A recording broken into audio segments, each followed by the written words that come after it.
It's nice to have you here again on this technology integration series. My name is Blaze Ella. In this unit, we will look at the paradigm shifts in teachers' role. What paradigm shifts? How did it come about? Well, the world has gone through lots of changes, and these changes have affected education and the way teaching and learning are conducted. Alvin Toffler described these changes as waves, and the three waves are the agricultural revolution, the industrial civilization, and the information society. In the agricultural revolution, agriculture was the order of the day. Boys went with their fathers to do works that were ascribed to men, while the girls went with their mothers to do works that were ascribed to women. So for instance, the boys went with their fathers to hunt or farm, whereas the girls stayed at home with their mothers to learn how to cook and do other domestic works. And so, learning in the agricultural revolution was based on observation and imitation.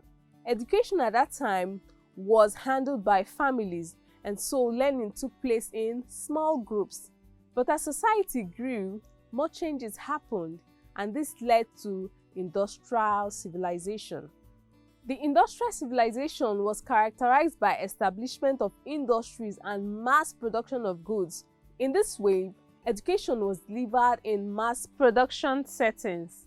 Students had the same content, learnt at the same pace, at the same place, the same seating arrangement, same assessment, and so many other factors were made the same for all students, irrespective of their diversity.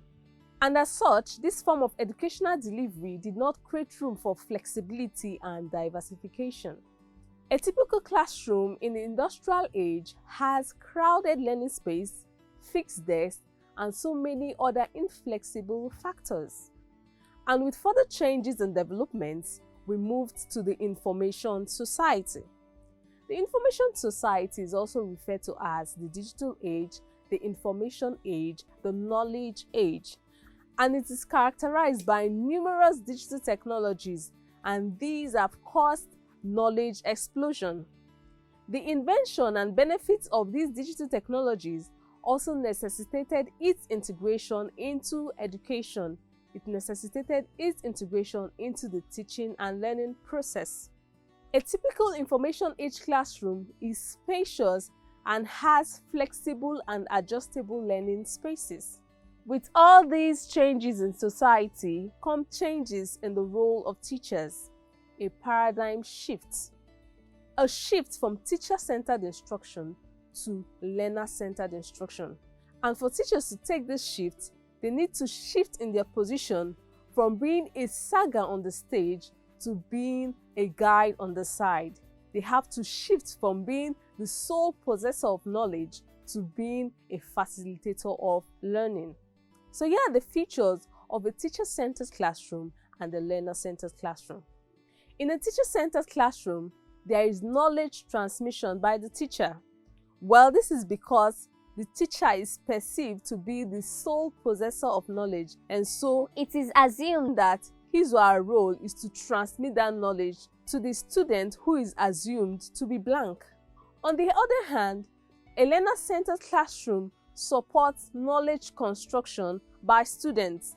It is expected that students have something inside of them and they construct their own learning. Next, in a teacher-centered classroom, students learn passively because they just receive all the teacher says. They are not actively involved in their learning. This is the opposite in a learner-centered classroom. Because learners construct their own knowledge, they are actively involved in the learning process. Next, in a teacher-centered classroom, teaching and assessment are considered separate. On the other hand, in a learner-centered classroom, teaching and assessment are interwoven. They both occur together. That is why we have formative evaluation, which helps teachers identify weaknesses and strengths and then reinforce their teaching. Next, a teacher-centered classroom promotes the culture of competition. Students compete with one another. Whereas in a learner-centered classroom, the culture of cooperation and collaboration is encouraged. Students are encouraged to share ideas together and work on individual projects or group projects. Also, in the teacher-centered classroom, the teaching method is predominantly lecture method, whereas in a learner-centered classroom, multiple teaching styles are used. And finally, a teacher-centered classroom promotes memorization, whereas a learner-centered classroom promotes thinking. So here are some things to reflect on. As a teacher, what is your current practice? Do you practice teacher-centered instruction or learner-centered instruction? Next, what challenges do you experience in implementing student-centered instruction in your classroom? And finally, what are the possible solutions to these challenges?